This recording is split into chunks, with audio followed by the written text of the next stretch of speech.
Supremi Apostolatus Officio, September 1st, 1883. Pope Leo XIII. Encyclical of Pope Leo XIII on Devotion of the Rosary. Venerable Brethren, health and the Apostolic Benediction. The Supreme Apostolic Office, which we discharge, and the exceedingly difficult condition of these times, daily warn and almost compel us to watch carefully over the integrity of the Church, the more that the calamities from which she suffers are greater. While, therefore, we endeavor in every way to preserve the rights of the Church and to obviate or repel present or contingent dangers, we constantly seek for help from heaven, the sole means of effecting anything, that our labors and our care may obtain their wished-for object. We deem that there could be no surer and more efficacious means to this end than by religion and piety to obtain the favor of the great Virgin Mary, the Mother of God, the guardian of our peace and the minister to us of heavenly grace, who is placed on the highest summit of power and glory in heaven, in order that she may bestow the help of her patronage on men who through so many labors and dangers are striving to reach that eternal city. Now that the anniversary, therefore, of manifold and exceedingly great favors obtained by a Christian people through the devotion of the Rosary is at hand, we desire that that same devotion should be offered by the whole Catholic world with the greatest earnestness to the Blessed Virgin, that by her intercession her divine Son may be appeased and softened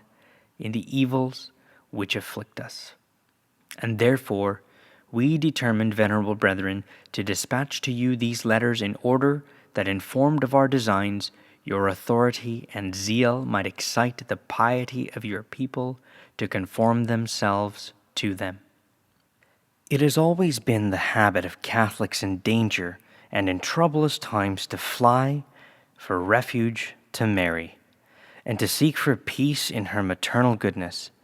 showing that the Catholic Church has always, and with justice, put all her hope and trust in the Mother of God.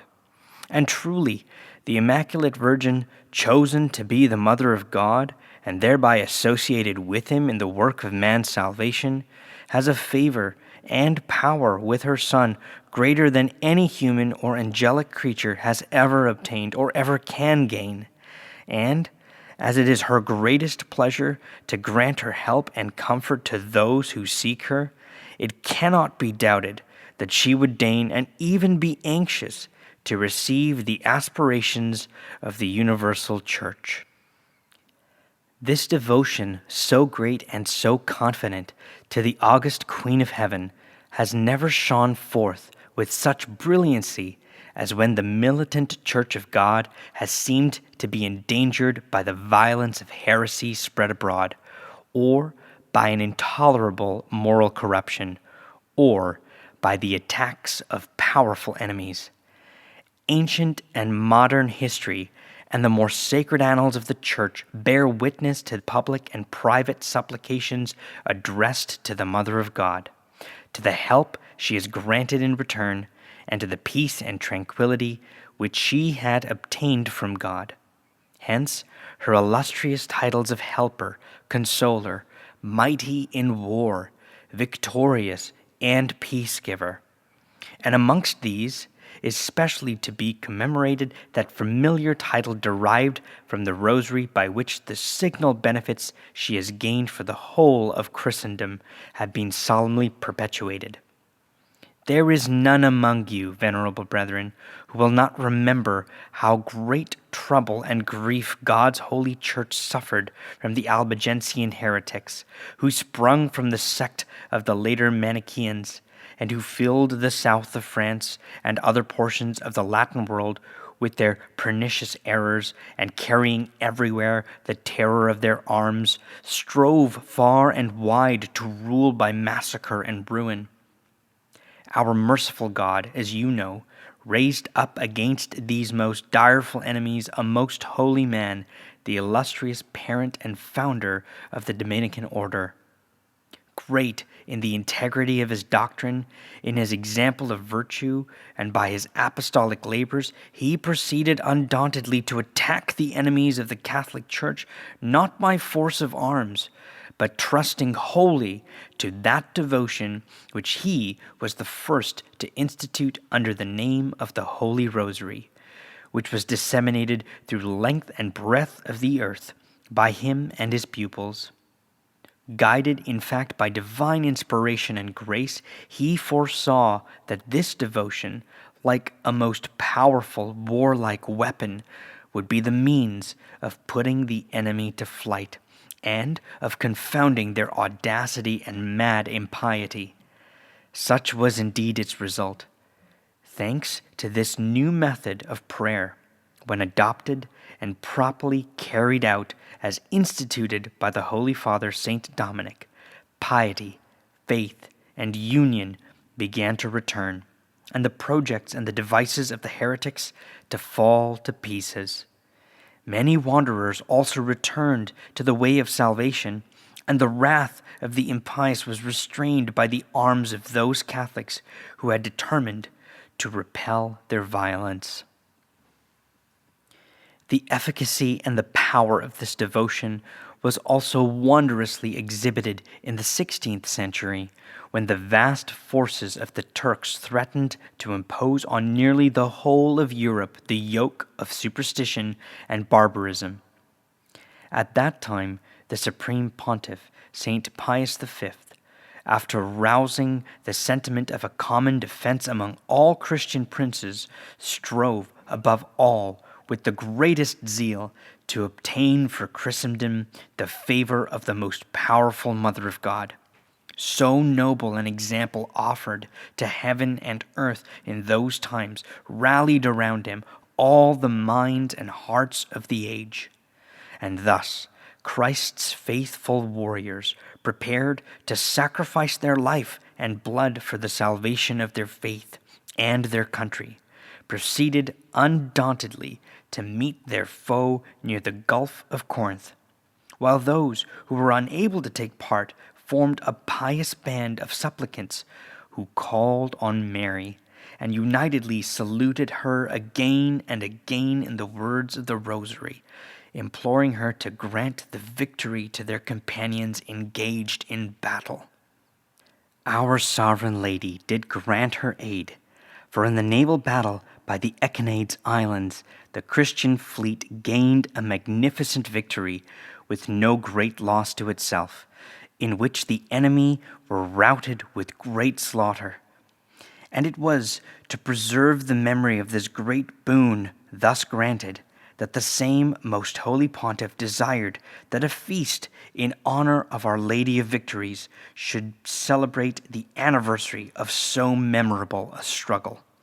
The feast which Gregory XIII dedicated under the title of the Holy Rosary. Similarly, important successes were in the last century gained over the Turks at Temeswar, in Pannonia, and at Corfu, and in both cases these engagements coincided with feasts of the Blessed Virgin and with the conclusion of public devotions of the Rosary. And this led our predecessor, Clement XI, in his gratitude to decree that the Blessed Mother of God should every year be especially honored in her Rosary by the whole Church. Since, therefore, it is clearly evident that this form of prayer is particularly pleasing to the Blessed Virgin, and that it is especially suitable as a means of defense for the Church and all Christians, it is in no way wonderful that several others of our predecessors have made it their aim to favor and increase its spread by their high recommendations. Thus, Urban IV testified that every day the Rosary obtained fresh boon for Christianity. Sixtus IV declared that this method of prayer redounded to the honor of God and the Blessed Virgin and was well suited to obviate impending dangers. Leo X, that it was instituted to oppose pernicious heresiarchs and heresies, while Julius III called it the glory of the Church. So also St. Pius V, that, with the spread of this devotion, the meditations of the faithful have begun to be more inflamed, their prayers more fervent, and they have suddenly become different men. The darkness of heresy has been dissipated, and the light of Catholic faith has broken forth again. Lastly, Gregory XIII in his turn pronounced that the Rosary had been instituted by St. Dominic to appease the anger of God and to implore the intercession of the Blessed Virgin Mary. Moved by these thoughts and by the examples of our predecessors, we have deemed it most opportune for similar reasons to institute solemn prayers and to endeavor by adopting those addressed to the Blessed Virgin in the recital of the Rosary to obtain from her Son Jesus Christ a similar aid against present dangers. You have before your eyes, venerable brethren, the trials to which the Church is daily exposed. Christian piety, public morality, nay, even faith itself, the supreme good and beginning of all other virtues, are all daily menaced with the greatest perils. Nor are you only spectators of the difficulty of the situation, but your charity, like ours, is keenly wounded. For it is one of the most painful and grievous sights to see so many souls redeemed by the blood of Christ, snatched from salvation by the whirlwind of an age of error, precipitated into the abyss of eternal death. Our need of divine help is as great today as when the great Dominic introduced the use of the Rosary of Mary as a balm for the wounds of his contemporaries. That great saint, indeed divinely enlightened, perceived that no remedy would be more adapted to the evils of his time than that men should return to Christ, who is the way, the truth, and the life, by frequent meditation on the salvation obtained for us by him, and should seek the intercession with God of that Virgin to whom it is given to destroy all heresies. He therefore so composed the Rosary as to recall the mysteries of our salvation in succession, and the subject of meditation is mingled and, as it were, interlaced with the angelic salutation and with the prayer addressed to God, the Father of our Lord Jesus Christ. We who seek a remedy for similar evils do not doubt, therefore, that the prayer introduced by that most blessed man with so much advantage to the Catholic world will have the greatest effect in removing the calamities of our times also. Not only do we earnestly exhort all Christians to give themselves to the recital of the pious devotion to the Rosary publicly or privately in their own house and family, and that unceasingly, but we also desire that the whole of the month of October in this year should be consecrated to the Holy Queen of the Rosary. We decree and order that in the whole Catholic world, during this year, the devotion of the Rosary shall be solemnly celebrated by special and splendid services.